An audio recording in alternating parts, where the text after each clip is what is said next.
down the course of our discussion, and I think I'll only be doing some kind of a filling because he has the kind of structure he has built is quite comprehensive and it's easy to understand. I'll try to fill in some colors into that, and that is that when you talk about terrorism, we all know there is no agreed definition. The countries, they use this term as per their own convenience requirements, and that's why then on the way we had to call some states as terrorist states, or then in response we used to call, or we are still calling, state terrorism. And then there are terrorists, non-state actors. But when you look deeper into that, then I think states are responsible for creating those non-state actors who later on become monsters. And we have been facing this phenomenon also, at least during the past 46 years that we have seen. 9/11 has changed the entire scenario as far as terrorism is concerned. Indians were calling Kashmir Freedom Movement in '89 onwards as terrorism, quote unquote Pakistan-sponsored terrorism, but there were no takers. But after the 9/11, it was quite easy for India to call it terrorism. Professor Shabana Mahmood can enlighten us on more on that academically, but it became quite convenient. Ambassador Sohail Mahmood and myself, we were in New York when 9/11 happened. And overnight everything changed. Prime Minister Vajpayee was so impatient to offer bases to the United States. But geography did not favor India.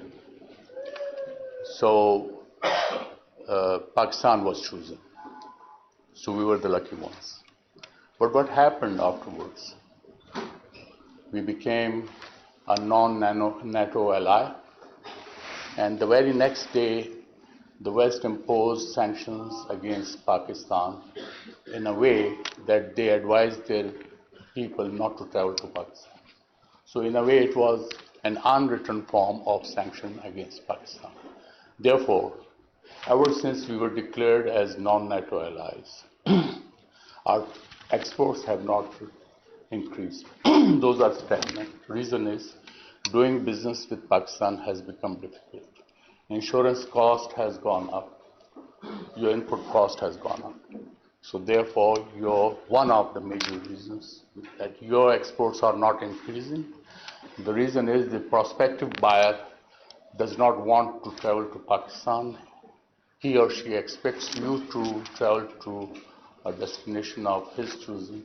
So therefore, it adds on to your inputs. So therefore, 9/11 changed the scenario for Pakistan also. We are still, grappling with the term terrorism.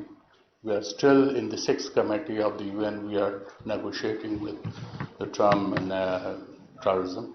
Still, there is no agreed definition, but we are dealing with terrorism. We are dealing terrorism, at least in Pakistan, on a daily basis. So these are the challenges. You have just in May, you have seen the kind of exchanges we had with India. Yes, for the time being, yes, we are the winners.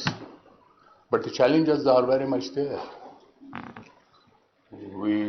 There is no room for complacency. We can't say that, yes, we have won the day and then now we'll be living happily thereafter. This is not the scenario we are facing. Rather, our challenges have increased more because we are still waiting for Operation Sindoor 2.0. So that's a reality. So no room for complacency. And then with India, we have had difficulties from the birth.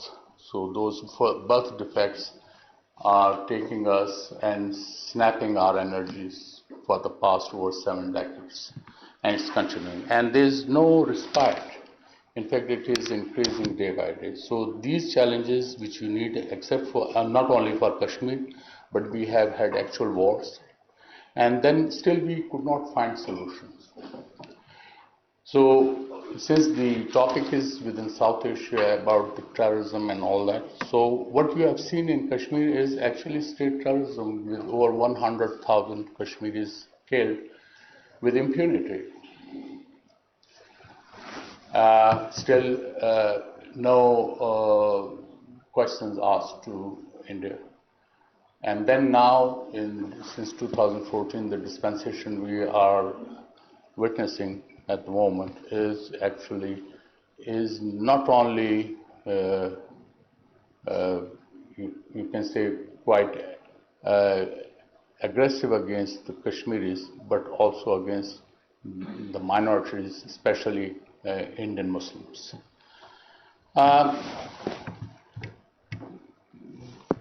Now, fast forward, I come to our next door neighbor, that is western neighbor, that is Afghanistan.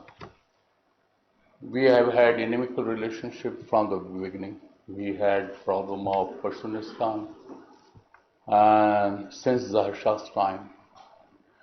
And this blockade of trade is not something new. In early 50s, the border was blocked for almost 3 months. Then in mid-50s, almost for 18 months. And then in early 60s, another 6 months.